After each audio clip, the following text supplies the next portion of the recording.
श्री शिवाय नमस्तुभ्यम। हम सबको पता है कि सावन का बहुत ही पवित्र महीना चल रहा है और एक बार दोबारा से आप सभी को सावन की बहुत बहुत शुभकामनाएं। अब तो सावन के कुछ दिन बीत चुके हैं बट बहुत सारे परेशान हैं कि भैया हमें इस सावन पर दूध का एक कोई छोटा सा उपाय बता दीजिए जिससे हमारे घर में आने वाला जो दिन हो, आने वाले जो समय हो वो बहुत अच्छे तरीके से बीते। जैसे आज के टाइम पे अगर कोई भी इंसान के घर में बीमारियां नहीं है तो इंसान सबसे सुखी माना जाता है। साथ ही साथ अगर बीमारियां नहीं होंगी तो क्या होगा, कष्ट दूर हो जाएंगे और आप क्या बन जाओगे, भाग्यशाली। तो दूध के एक छोटे से उपाय से हम लोग चीज़ों को समझने की कोशिश करते हैं। बहुत ध्यान से वीडियो को देखिएगा और समझने की पूरी कोशिश करिएगा, ठीक है ना। चलो, अब स्क्रीन पर सबसे पहले आप लोग को क्या दिखाई दे रहा है, जल्दी से बता दो भाई। क्या है? दूध है। फिर से बोलो, क्या है? दूध है। अब ये जो दूध आपको दिखाई दे रहा है, पहले ये समझना है कि दूध किसका है, गौ माता का, ठीक है ना। गौ माता के दूध को ही आपको लेना है। अगर आपने भोले बाबा के शिवलिंग के ऊपर भैंस का दूध चढ़ा दिया तो इससे 100 गौ हत्या का पाप लगता है। इसीलिए कभी भी भूल कर भी आप लोगों में से किसी को भी किसी भी हाल में भैंस का दूध नहीं चढ़ाना चाहिए, ठीक है ना। तो आपको क्या लेना है, थोड़ा सा गाय का दूध लेना। गाय के दूध के साथ में जब भी रोग बीमारी के बारे में बातें हो,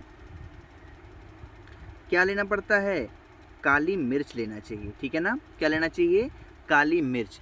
और उसके बाद में आप सभी लोग को जाना होगा भोले बाबा के शिवलिंग के पास में, ठीक। देखो, जब कभी भी दूध के उपाय के बारे में बारी आए, बातें हों, तो आप लोगों को कुछ चीज़ों का विशेष ध्यान देना होगा, ठीक है ना। वो विशेष ध्यान कौन सा है, पहले समझ लो। सबसे पहला ध्यान ये रखना है कि कभी भी दूध को तांबे के किसी भी पात्र में डाल करके भोले बाबा को समर्पित नहीं करना चाहिए, ठीक है ना। दूध को समर्पित करने के बाद में हमेशा जल जरूर चढ़ाना चाहिए, ठीक है ना। तीसरा, कभी भी जल चढ़ाओ, दूध चढ़ाओ, आपका जो फेस होना चाहिए वो हमेशा उत्तर दिशा, अंग्रेजी में कहूँ तो नॉर्थ डायरेक्शन की तरफ होना चाहिए, ठीक है ना। चौथा, अगर आपके घर में बीमारियां बहुत ज़्यादा हैं, परेशानियां बहुत ज़्यादा हैं, तो दूध चढ़ाने जाओ तो अपने साथ एक और व्यक्ति को लेकर के जाओ। क्यों एक और व्यक्ति को लेके जाना है, पहले ये समझ लेते हैं, ठीक है ना। देखो, सबसे पहले नियम समझो, उपाय करना कैसे है। फेस रखना है उत्तर दिशा, नॉर्थ डायरेक्शन।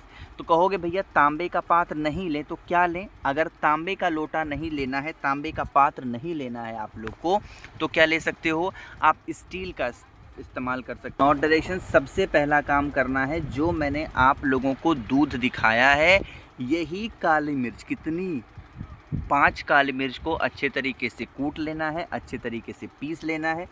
और फिर उस पीसे हुए पाउडर को आपके पास में जो भी दूध है, जो भी मतलब क्या, जिस भी पात्र में दूध लिया है, समझ रहे हो ना मेरी बातों को, उसमें आपको क्या करना है, दूध को डाल देना है। मतलब दूध के अंदर काली मिर्च को डाल देना है, ठीक।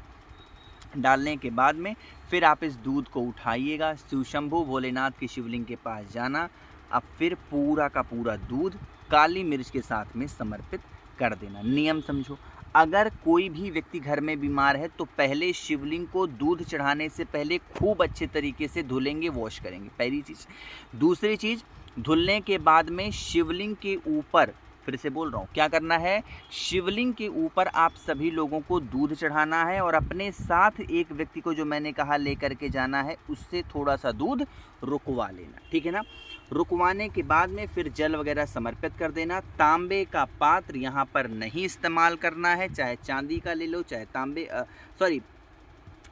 पीतल का ले सकते हो, कोई भी, बट तांबे का नहीं लेना है। इतना करने के बाद में दूध समर्पित करने के साथ आपको कुंदकेश्वर महादेव का ध्यान करना है। किसका ध्यान करोगे, कुंदकेश्वर महादेव। और फिर जल को रोक करके उस व्यक्ति को पिला देना, जो भी व्यक्ति घर में बीमार रहता है। पिलाओगे कहाँ पर, जहाँ पर पूजा किया है, जैसे ही रोकेंगे थोड़ा सा 2-4 बूंद, ऐसा नहीं गटका दिए पूरा 1 गिलास, नहीं, थोड़ा सा 2-4 बूंद ऐसे आकर के आपको पिला देना है। बातें क्लियर हैं क्या। जो भी व्यक्ति यह उपाय सावन के किन्हीं एक दिन पे कर लेता है, उनके जीवन में सुख शांति समृद्धि आती है। बातें क्लियर हैं क्या। चलिए आगे बढ़ते हैं। अब इस वीडियो पे करने वाले हम लोग दूसरे उपाय की तरफ, जो कि हमारे जीवन के कष्टों को दूर करने के लिए स्पेशल होगा। अब दूसरा उपाय हमें शहद से करना है। तो जब शहद का उपाय है तो ध्यान रखना है कि हमें यह उपाय किसके लिए करना है, मिठास के लिए। मतलब अगर आपके जीवन में या आपके घर में कोई भी ऐसा सदस्य है, तो मतलब क्या है, मिठास का बार बार बता रहा हूँ कि जैसे आपके घर में अगर लड़ाई झगड़े बहुत हो रहे हैं, बहुत झंझट है, बहुत परेशानियाँ हैं, तो आप इस उपाय को निश्चित रूप से करिएगा, ठीक है ना। देखो, सबसे पहले तो आपको शहद लेना है और शहद के साथ में आपको कोई भी काला सामान लेना है, ठीक है ना। कमल गट्टा भले ही मैं दिखा रहा हूँ, बट कोई ज़रूरी नहीं है, नेसेसरी नहीं है कि आपको कमल गट्टा ही लेना है, समझ रहे हो ना। कुछ भी काला ले सकते हो, कहने का मतलब आप काला तिल ले सकते हो, आप काली मिर्च ले सकते हो, आप जो कुछ भी लेना, ठीक है ना। लेकिन आगे बताने से पहले एक छोटी सी बात आपको बताना चाहता हूँ कि आप सभी का प्यार बहुत मिल रहा है। जो रुद्राक्ष का ऑफ़र मैं सावन में लेकर के आया हूँ, अभी तक 2 दिन में कम से कम 30 से 35 हज़ार ऑर्डर आ चुके हैं और 30-35 हज़ार में अभी मैंने सिर्फ 2000 ही रुद्राक्ष मैंने भेजे हैं। काफ़ी रुद्राक्ष अभी पेंडिंग है। रीज़न क्या है कि शॉप है, तो शॉप पे कस्टमर भी रहते हैं, थोड़ा टाइम नहीं मिल पाता है। बट हाँ, रुद्राक्ष धीरे धीरे करके आपके घर तक ज़रूर पहुँचेंगे, कैश ऑन डिलीवरी पे पहुँच रहे हैं। अब बात करते हैं ऑफ़र क्या है। हर रुद्राक्ष के अपने अलग फ़ायदे हैं। एक मुखी रुद्राक्ष होता है सर्व सिद्धि, है ना। 7 मुखी रुद्राक्ष खूब सारे पैसे के लिए, 9 मुखी रुद्राक्ष लड़ाई के लिए होता है, 8 मुखी बीमारी के लिए।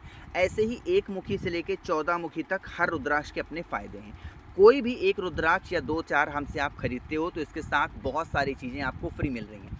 जैसे आपको 5 मुखी रुद्राक्ष फ्री मिलेगा, आपको 3 मुखी रुद्राक्ष फ्री मिलेगा, आपको रुद्राक्ष की पूरी माला ही फ्री मिलेगी, आपको 50 ग्राम भस्म जो कि मैंने खुद ने बनाया है अपने हाथ से बेल की छाल से, वो बिल्कुल आपको फ्री मिलेगा। प्लस आपको 4 स्टिकर श्री शिवाय नमस्तुभ्यम के वो भी बिल्कुल फ्री मिलेंगे। इन सभी चीज़ों का लाभ उठाना है तो आपको करना है मुझे व्हाट्सएप पे मैसेज 8299419143 व्हाट्सएप नंबर है। कैश ऑन डिलीवरी की सुविधा उपलब्ध है, ठीक है ना। चलिए अब आगे बढ़ते हैं हम लोग इस उपाय को समझने में कि काली चीज़ कोई भी ले लिया, लेने के बाद में अच्छा एक चीज़ बता दूं, कपड़ों को लेकर के भाई सावन में बहुत परेशानियां होती हैं। भैया क्या पहने, हरा सूट पहने, हरी साड़ियां पहने, क्या पहने, जो इच्छा हो आपकी ना। हरा पहनना हरा पहनो, लाल पहनना लाल पहनो, पीला पहनना पीला पहनो, बट थोड़ा शुद्ध पहनो। शुद्ध मतलब कहने क्या है कि जैसे आपके घर का, आपके परिवार का जैसा आचरण है, जिस हिसाब से पहनावा है वैसा पहनिएगा, ठीक है ना। शिवलिंग के पास लेकर के पहुँचेंगे, सबसे पहला काम करना है शहद का लेपन करना है। किसके नाम से? कुंदकेश्वर महादेव। किसके नाम से? कुंदकेश्वर महादेव के नाम से शहद का लेपन करना।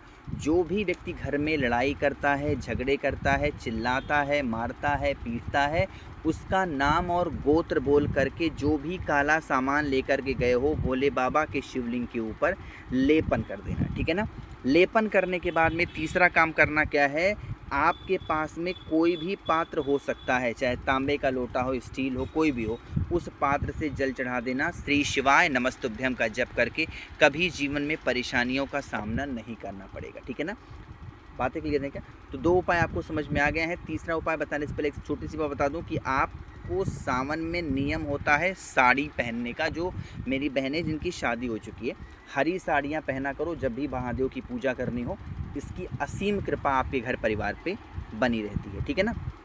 चलिए आगे बढ़ते हैं इस वीडियो के तीसरे उपाय की तरफ, जो भाग्यशाली आपको बना सकता है इस सावन में। क्या करना है, कैसे करना है, पहले ध्यान से समझ लो। देखो, भाग्यशाली आप तभी बन सकते हो जब भोलेनाथ को आप खुश कर पाओ, ठीक। जैसा कि भोले बाबा का कितना प्रिय नाम है, भोलेनाथ। तो भोलेनाथ से क्या तात्पर्य होता है कि वो कितने भोले हैं। अब आपको क्या करना चाहिए, सावन में डेली प्रतिदिन एक काम कर लो कि गंगा जल डाल करके भोले बाबा के शिवलिंग के ऊपर जल चढ़ाना स्टार्ट कर दो, पहला काम। दूसरा काम, आपके घर के पास में कोई भी शिव शंभू भोले बाबा का मंदिर हो, प्रांगण हो, उस प्रांगण की, उस मंदिर की या भोले बाबा के आसपास के एरिया की सफाई करना शुरू कर दो। इससे भी एक बहुत बड़ा पुण्य की जो कहते हैं प्राप्ति होती है, ठीक है ना। 2 काम हो गया। तीसरा काम, किसी भी बुजुर्ग को, किसी भी बूढ़े को, किसी भी बच्चे को अगर सावन के महीने में कहीं पर भी भीड़ में देखो तो उनका हाथ पकड़ करके उनको सामने लेकर के जाओ और भोले बाबा का दर्शन आप करा दो। ऐसा नहीं है कि लाइन में लगे हुए हो, बूढ़े आदमी आपके पीछे लगे हुए हैं, बेचारा खड़ा नहीं हो पा रहा है या बेचारी खड़ी नहीं हो पा रही है, बच्चा भूखा है, प्यास लगा और आप नहीं, पीछे रखो, आगे नहीं आना, ऐसे रहना, वैसे रहना, इससे आपको दोष लगता है। इस चीज़ का ध्यान रखिएगा, क्योंकि हमेशा हमारे शास्त्रों में जो बूढ़े हैं, जो बच्चे हैं और जो गर्भवती महिलाएं हैं, उनके लिए बहुत सारी चीज़ें क्षमा योग्य मानी गई। ठीक, कोशिश की अच्छा समझाने की, कोई बातें क्लियर नहीं है, समझ में नहीं आती हैं, नीचे कमेंट सेक्शन में पूछें। मेरे जितने भाई बहन आवाज़ पहली बार सुन रहे हैं, चैनल को ज़रूर सब्सक्राइब करेंगे। श्री शिवाय नमस्तुभ्यं।